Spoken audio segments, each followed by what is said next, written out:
Adik-adik.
Recording in progress.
Okay.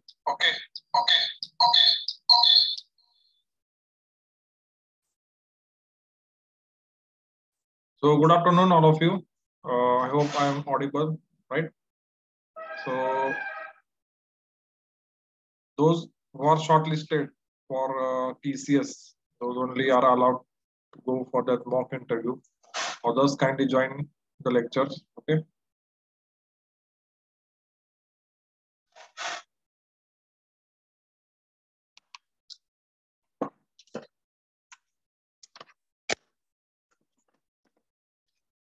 So as today's strength is low, I hope I will take the revision of whatever we have learned up to this date, right?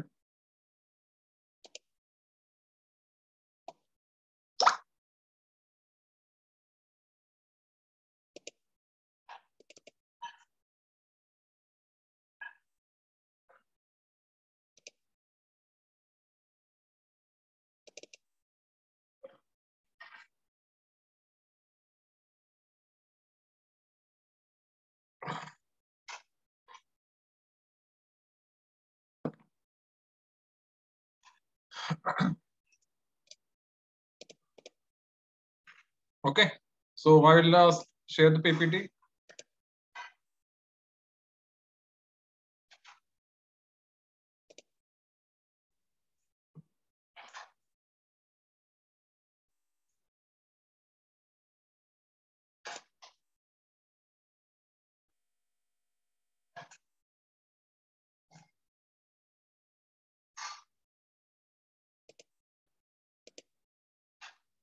Right. So, so we'll take a quick revision today up to what we have done, right? Because the strength is also low because of the TCS mock interviews, right? So we are in the subject of refrigeration, air conditioning, okay? And we are in the first chapter, that is basic refrigeration cycle and refrigerants. So here we will learn what is the basic of refrigeration. Then we'll see what are the basic cycles. And we'll see some numericals, okay? So we started with the basic units. What are the basic units in overall engineering? So power unit is watts. 1 watt is nothing but, or it is equivalent to 1 joule per second. Then we have seen about joules. We have seen about the calorie, right? Joules is the amount of energy required to raise the temperature. Sorry, it is a work done when the 1 Newton force is applied over a 1 meter of distance. That is the physics definition. If you want to apply in the thermal way, so that can be different definition. So calorie, again the calorie is amount of heat required to raise the temperature of water by 1 degree Celsius. Now then apart from US units, we have British thermal units that are called as BTU. So that is the amount of heat required to raise the temperature of 1 pound of water by 1 degree Fahrenheit. Okay. Then next is energy. Wait, so I think because of this, you might not be able to see. Okay. Next is energy.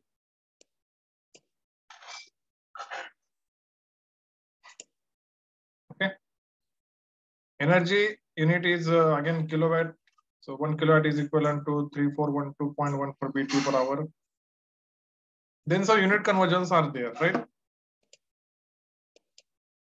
1 ton of refrigeration that we have seen, it is equivalent to 3.5 kilowatt. Then air flow rates, okay, flow rate of air. So that is there are different units are given: CMS, CMH, CFM, CFS. So those units I will dictate. So 1 CMS is 1 cubic meter per second, equivalent to 2118 CFM. Then 1 CFM is equivalent to 1.7 CMH. So CFM is general unit used in the refrigeration and air conditioning industry. Then 1 LPS is the liter per second, generally used for chilled water. Then this is the conversion for the CFM and the ACH. ACH is nothing but air changes per hour. How many times the room inside the air inside the room is being changed in an hour. Then liquid flow rates. There is a unit of US gallon. So 1 gallon is equivalent to 3.78 liters, and 1 LPS or liter per second is equivalent to 15.87 gallons per minute GPM. Okay. Then there are other units of area, length and area. This we are very familiar with it. So this is actually feet square. 1 meter square is equivalent to 10.76 feet square. Then we have seen pressure units. 1 atmosphere is equivalent to 101,325 kilopascal. Sorry, that is in pascals. Or in case of water gauge, so that will be 10.31, 760 mm of Hg, right?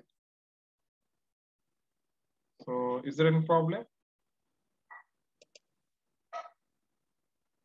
So I hope I'm audible.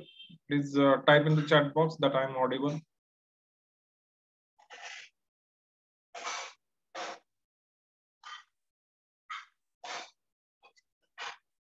Please type in the chat box that I'm audible. Okay. So Robotica, thank you.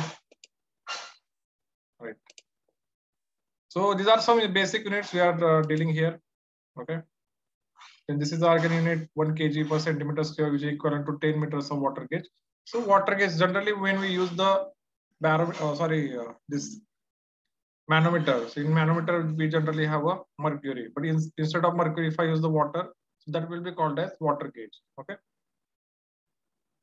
1 inch water gauge equivalent to 249 Pascal. 1 bar is equivalent to 10 to 5, 10 to raise to 5. Pascal. So this is very basic unit. 1 psi. So psi is units used for the measure the pressure inside your tubes and tires. So that will be 1 psi equal to 6.89 kilopascal. Okay.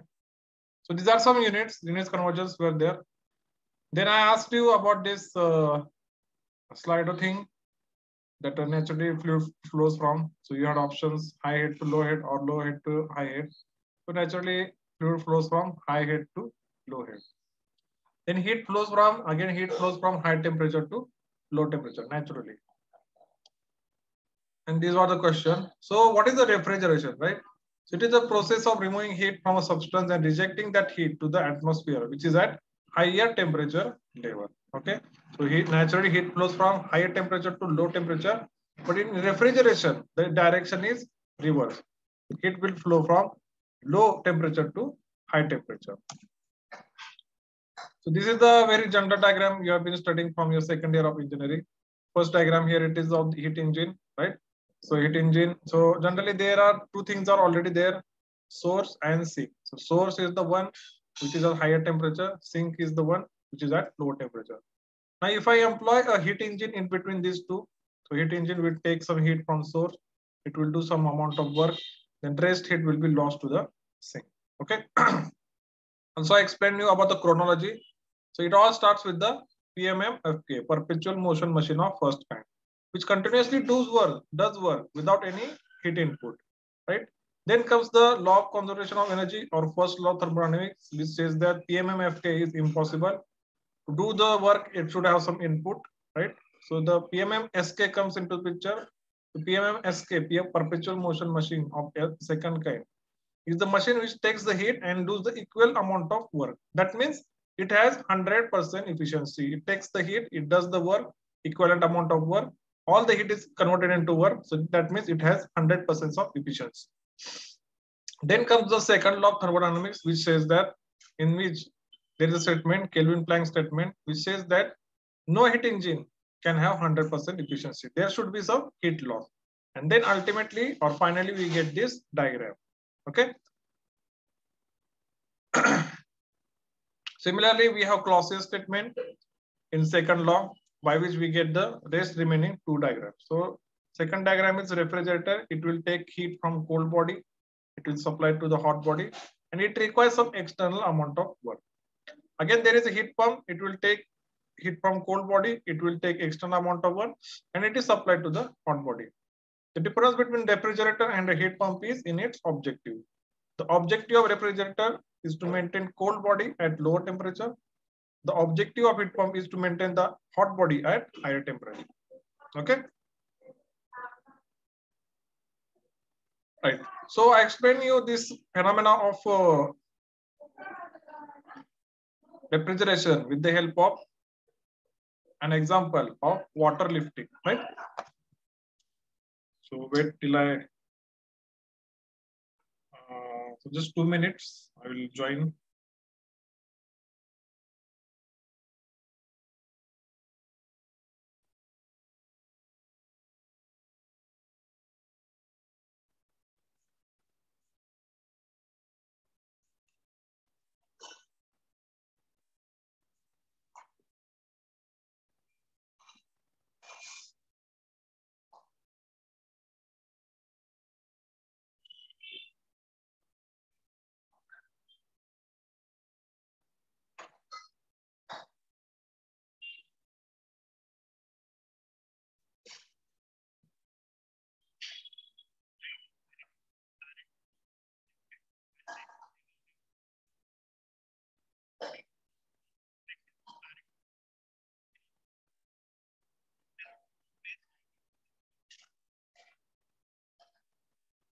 So just a minute.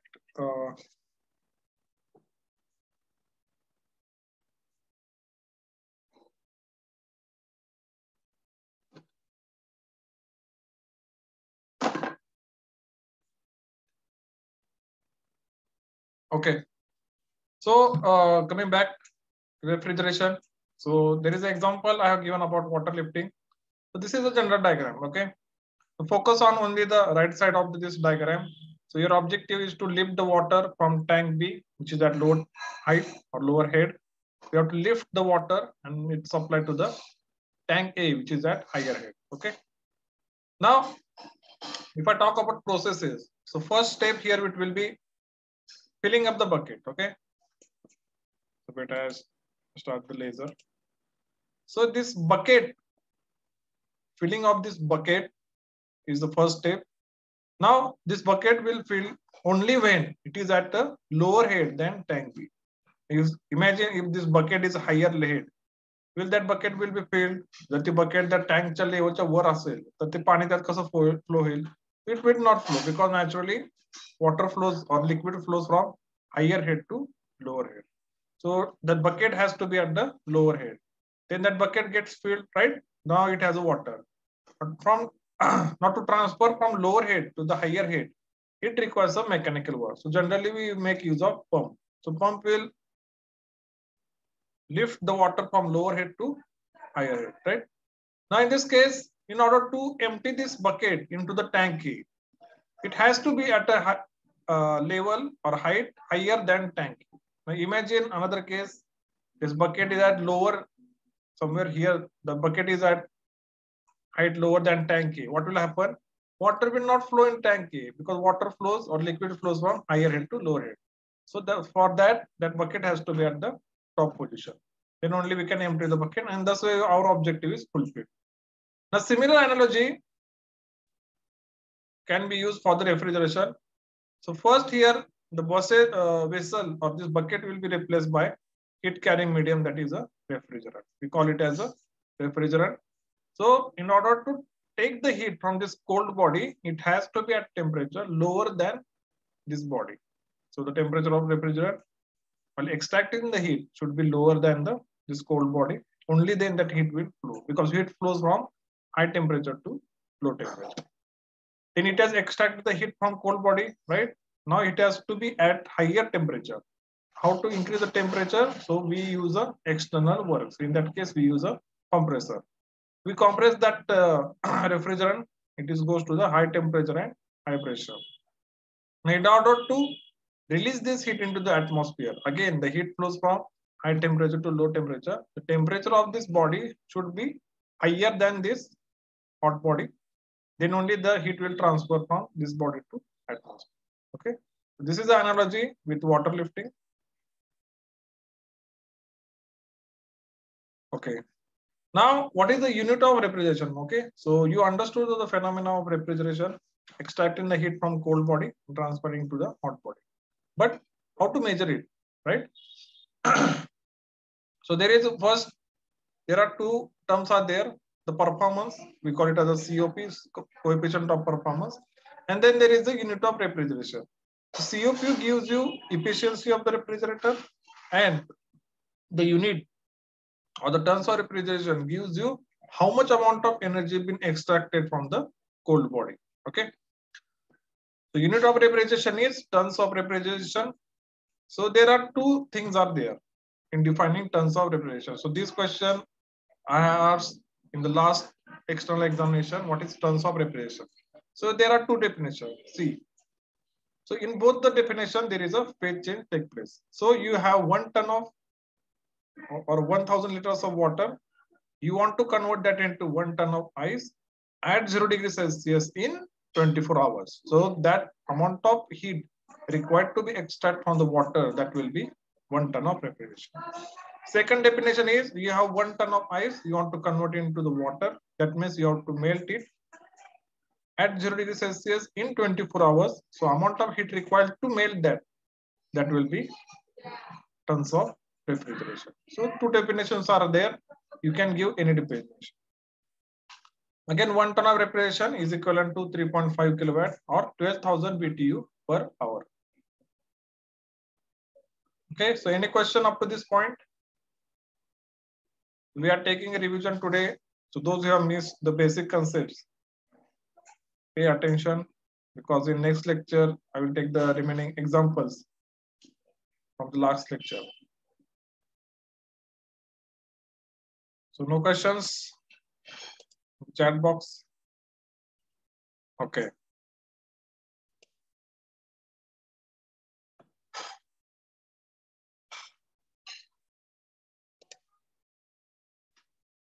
Now, what is the basis for refrigeration? What is the basis cycle for refrigeration? So for that, first let us see the Carnot cycle. You are very familiar with the Carnot cycle. It is a cycle which gives the maximum efficiency for a heat engine, right? For a heat engine, there is Carnot cycle. For a refrigerator and a heat pump, there is a reverse Carnot cycle. So all the processes in Carnot cycle, so there are 4 processes, 2 isothermal processes and 2 isentropic processes. All the processes are internally reversible. That means we can change the direction of the process. So if I change the direction of the process, the result what I get is reverse Carnot cycle. Okay, this is the Carnot cycle here. This is the reverse Carnot cycle.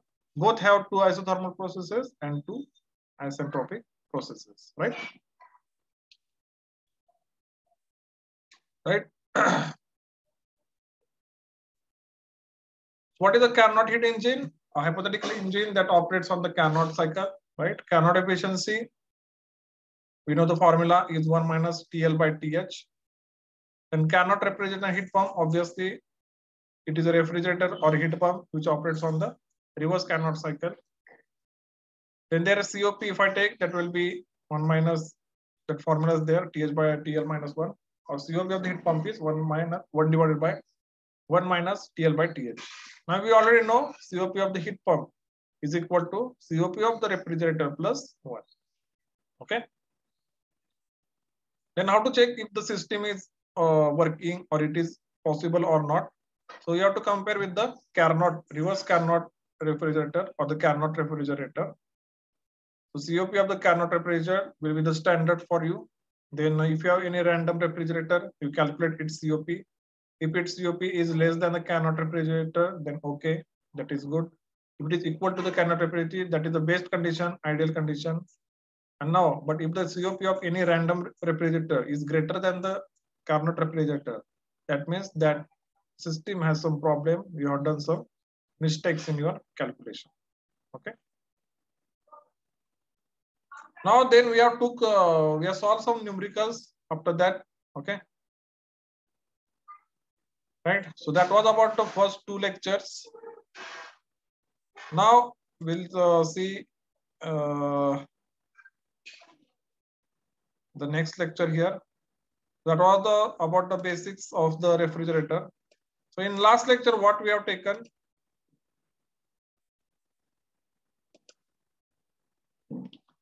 So last lecture we started with the air refrigeration cycles. So air refrigeration cycle means air is used as a refrigerant in the refrigeration. So old technique, this is very old technique. Air used to be a refrigerant at that time, but as air has very less heat, specific heat capacity, later air was replaced by water. Now again, water was replaced by some commercial refrigerants like ammonia, R22.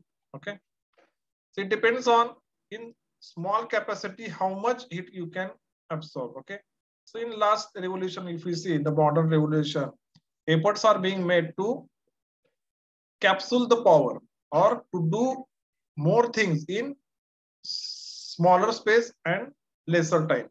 Take example of your mobile phone, which one you are holding. So efforts are being made that multiple tasks can be done on the smaller space in lesser time. Okay. Then if you take the example of laptops, okay, so previously there were big desktops were there, huge desktops were there.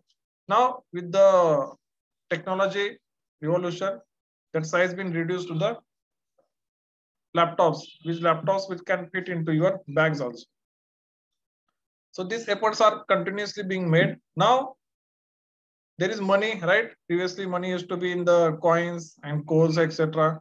Now there were the invention of the coins and then came the paper money. Now you can accommodate almost 1 lakh rupees or let us say 50,000 rupees in your wallet. So in a smaller space, you can accommodate more money. So wallets were there. Now can be their case of energy wallets. Yes. So energy wallets means in a smaller space, can you accommodate the large amount of energy? Okay. So that is a very fascinating concept. That is the area of research you can take into consideration. In smaller space, how can accommodate large amount of energy? So we are also familiar with the nuclear fuels, right? Nuclear fuels, what happens? These are very minute particles are there, but after their fission reaction, they release tremendous amount of energy. So that is again very fascinating thing in our mechanical engineering, okay, especially thermal engineering. So we started with the Bell-Konneman cycle, okay. So it is based loosely based on the reverse Carnot cycle, right? So Bell cycle in reverse Carnot cycle we have two isothermal processes, two isentropic processes. So the two isothermal processes in reverse Carnot cycle are being replaced by two isobaric processes in the Bell-Coleman cycle.